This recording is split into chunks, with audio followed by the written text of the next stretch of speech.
ओम नमो भगवते वासुदेवाय। एक अति ज्ञानवर्धक कथा। देखिए, एक नगर में एक ब्राह्मण रहता था जो खूब भजन पूजा किया करता था, लेकिन मन उसके वश में नहीं था और उसका मन हमेशा कुछ भी करने के लिए लालायित रहता था, जिससे ब्राह्मण के भजन में तथा ईश्वर की भक्ति में और ईश्वर के सन्मार्ग पर चलने के मामले में व्यवधान आता था।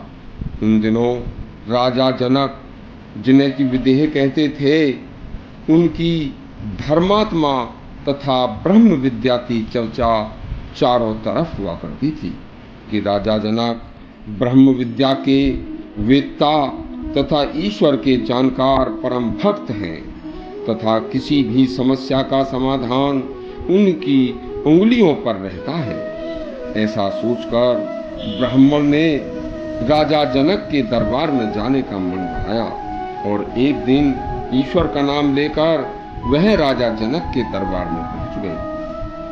जैसे ही ब्राह्मण देवता राजा जनक के दरबार में जाकर उन्होंने अपने पापी मन की बातें राजा को बताई और कहा कि हे राजन, मैं बहुत भक्ति करता हूँ, लेकिन मेरा मन मुझे हमेशा अनेक प्रकार की बातों में उलझाए रहता है, जिससे मैं बहुत परेशान हूँ।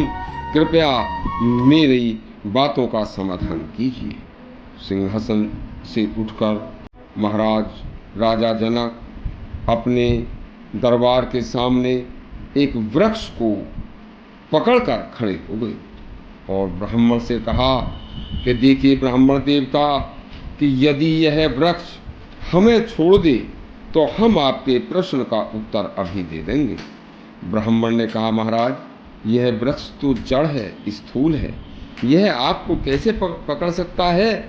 इसे तो आप स्वयं ही पकड़े हुए हैं। देखिए, यदि आप इसे छोड़ देंगे तो ये तो स्वयं ही छूट जाएगा।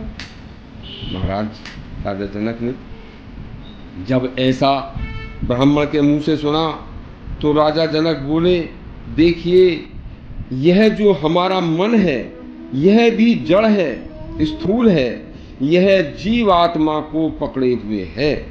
यदि यही जीवात्मा को पकड़कर मन को नचाता रहता है, इसी तरह से यदि हम मन को छोड़ दें और मन पर पूरा नियंत्रण रखें और मन को हम न पकड़ें तो यह हम पर काबू नहीं कर सकता, क्योंकि मन पर काबू करके ही मनुष्य सतमार्ग पर चल सकता है।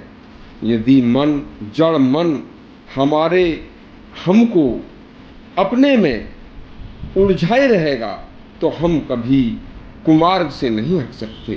देखिए, मन को छोड़कर मन पर अपना अधिकार जमाया जाए। मन बड़ा चंचल है, इसको जबरदस्ती हमें कुमार्ग पर ले जाने की कोशिश करता है, लेकिन हम दृढ़ संकल्प करके यदि मन के अधीन न हो और मन को अपने अधीन कर लें तो हम संकल्प के साथ मन को वश में करके हम स्वयं भक्ति कर सकते हैं। यही भक्ति है।